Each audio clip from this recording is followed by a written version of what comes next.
Sometimes the deepest pain comes from extending kindness to people who do not know how to be kind in return. Welcome to episode 87 of the Mindful Startup Podcast. This episode is for you if you often find yourself making excuses for people, giving the benefit of the doubt, and giving second, third, fourth chances.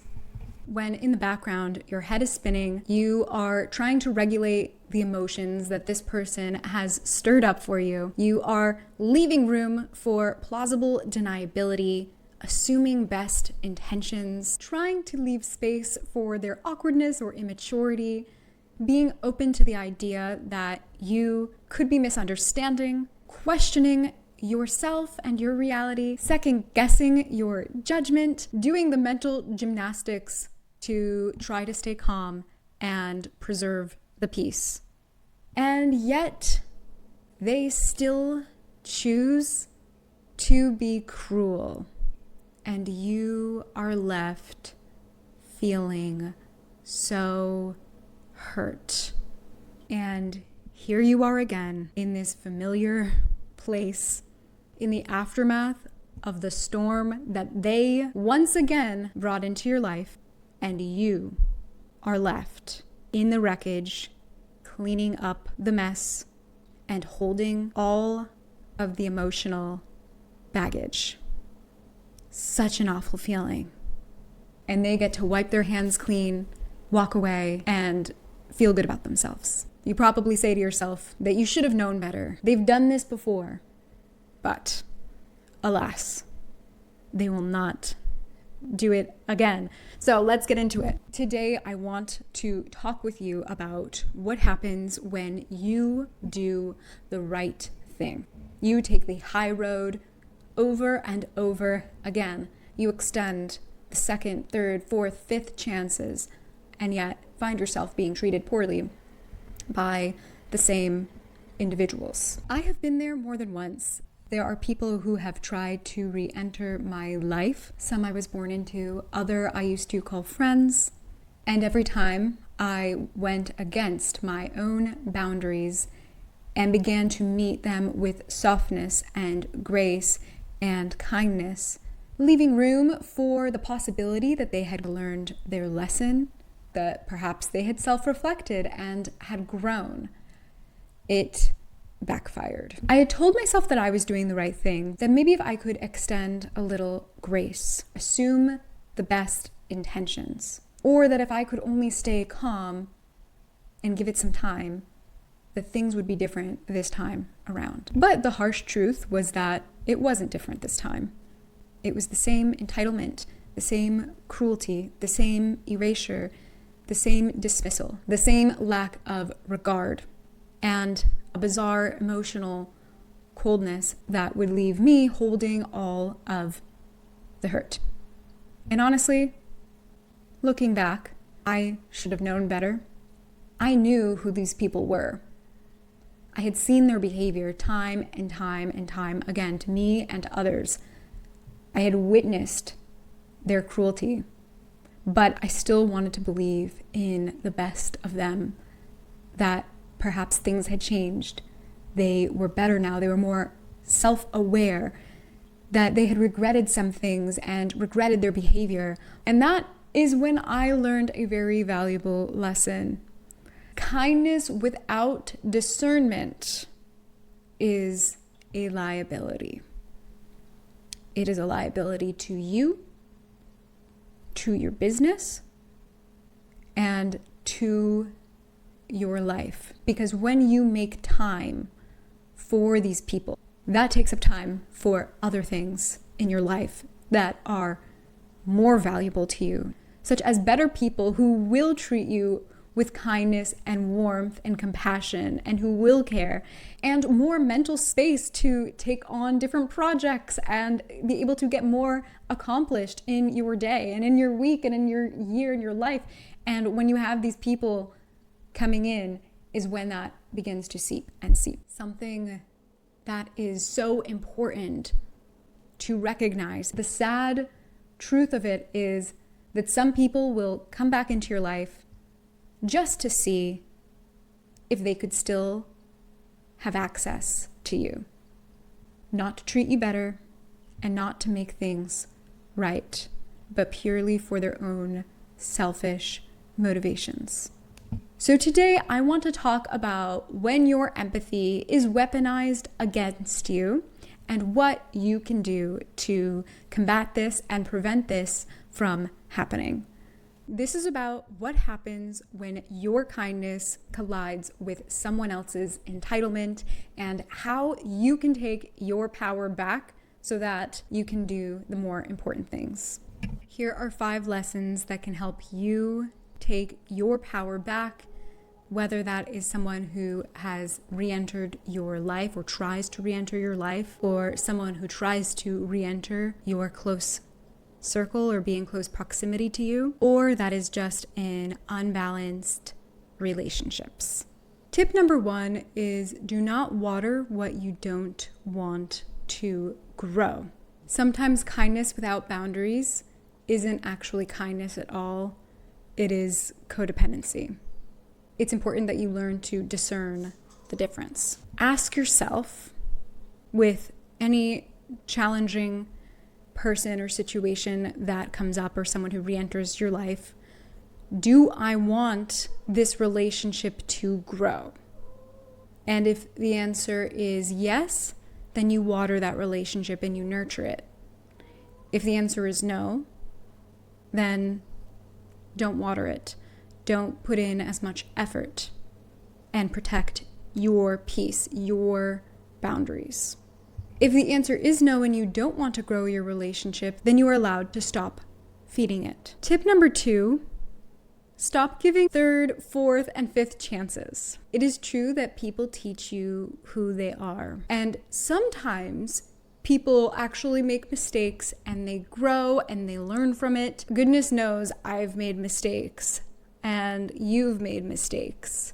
But the difference is, did they learn from those mistakes? Have they grown? Because you are not a charity case. You are not there for people to take and take and take from. And if continuing to give chances is draining you, then you need to be really honest with yourself about that and reclaim your energy. You cannot be a resource that they continue to have access to. Ultimately, you are going to need to decide when you put your foot down, and you are going to need to be discerning. Has this person actually shown that they are self-reflecting, that they're aware, that they are growing? If not, then you need to give yourself complete license to walk away. Be unapologetic about your boundaries because you need to protect yourself. Tip number 3 is to protect your peace. You are not there to manage their discomfort and to manage their emotions. You are not there to manage their perception of you. If you've heard of the saying, it's gone around a lot on TikTok, you have to accept the fact that you may be the villain in someone else's story. And it is true. You do have to accept that they are going to see you however they want to see you. That if they want to make up a narrative that feels more comfortable for them to be able to cope with and to their identity and to their ego, then you aren't going to be able to change that. And you have to accept it. You can only do what is right for you. You don't have to cushion the truth, and you don't have to be the bigger person at your own expense. Enough of that. You don't have to keep doing it. It's a lie that they've told you. Ask yourself, are you protecting their feelings at the expense of your emotional safety? If the answer is yes, then you know not to do it. Don't betray yourself. Don't betray your boundaries. Stick to your internal guidance system and your intuition, and be kind to you first. This is also about knowing that you have no control over not only their perception of you, but the people around them and their perception of you. And what the neighbors may say, you know the truth. It's like that Dr. Seuss quote, those who matter won't mind, and those who mind won't matter. If someone wants to misunderstand you, let them misunderstand you. Let them change their perception of you. Tip number 4, bad behavior wrapped in performative gestures or awkwardness is still bad behavior. If someone gives you a gift, and one of those gifts is something you really like, it is a gift card to your favorite spa, and then they give you another gift, and you open that gift, and there is a venomous spider, and then they send you another gift, and it is your favorite sweater, and it is your dream pair of jeans, and they send you gifts for your cats and your dog, and they send you all of these nice, kind gifts. That does not take away the fact that they gave you a venomous spider that could have killed you. So understand that just because someone is making up for one really bad thing with a bunch of kind gestures around it doesn't mean that they didn't still do that bad thing. Not every cold, rude, mean, or dismissive action should be excused just because they have problems of their own. And what's important here is you can hold compassion for someone's struggle, and you can still have clear boundaries around how they treat you and how much access they get as a result. And number 5, to protect your peace, you do not need to understand where they are coming from or why exactly they did what they did in order to turn the page and close the chapter. I know that if you listen to this podcast, you like to understand people. This is something that might be incredibly difficult for you. I really like to understand people. I really like to understand where they're coming from, why they did what they did, and get down to the nitty-gritty and be super precise about it. Why exactly did they say it this way? Why exactly did they do this instead of doing this? You might find that you really want to get down to painstaking detail about why exactly this person mistreated you or is mistreating you. And the truth is, you may never truly know. You can get pretty close. You can analyze it all you want. You can ask ChatGPT, you can ask your psychology friends, and you can get pretty darn close. But you may never have the clarity and validation that you are seeking. And that can be extraordinarily difficult. But part of moving forward means moving on and being able to move on without necessarily having that clarity. Sometimes people won't give you clarity because they don't understand themselves.